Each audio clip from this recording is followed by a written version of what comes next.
Bonjour, mon nom est Suzanne Bourgeois. Je suis la présidente de l'Association des enseignantes et des enseignants francophones du Nouveau-Brunswick. À l'intérieur de la convention collective, il y a plusieurs différents types de contrats. Je vais vous en parler de 4 aujourd'hui. Le premier, c'est un contrat B, permanent et continu. C'est celui-là qu'on souhaite avoir. Mais d'habitude, les enseignants novices vont commencer avec un contrat D. Ça, c'est un contrat à terme.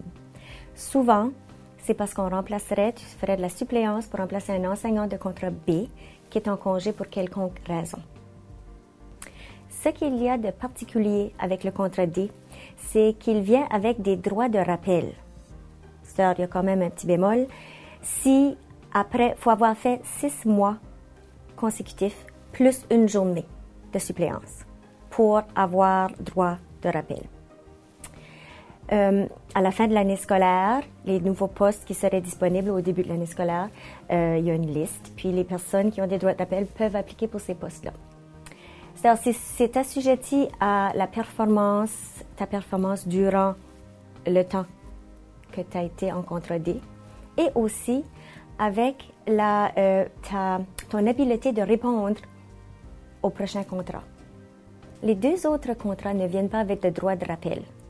Contrat C, par exemple, c'est octroyé à une personne qui a un permis local, mais qui ne détient pas un brevet d'enseignement. Comme par exemple, si on cherche un professeur de physique pour enseigner à une école secondaire et qu'on n'en trouve pas, on peut aller chercher quelqu'un qui détient un baccalauréat en physique, mais qui n'a pas de brevet d'enseignement. On octroie un contrat E lorsqu'une partie est subventionnée par une agence externe.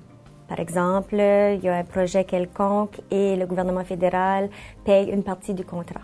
Finalement, les enseignants ont toujours accès à la convention collective, dans laquelle on retrouve tous les détails au sujet de tous les contrats. Alors, il faut y faire référence.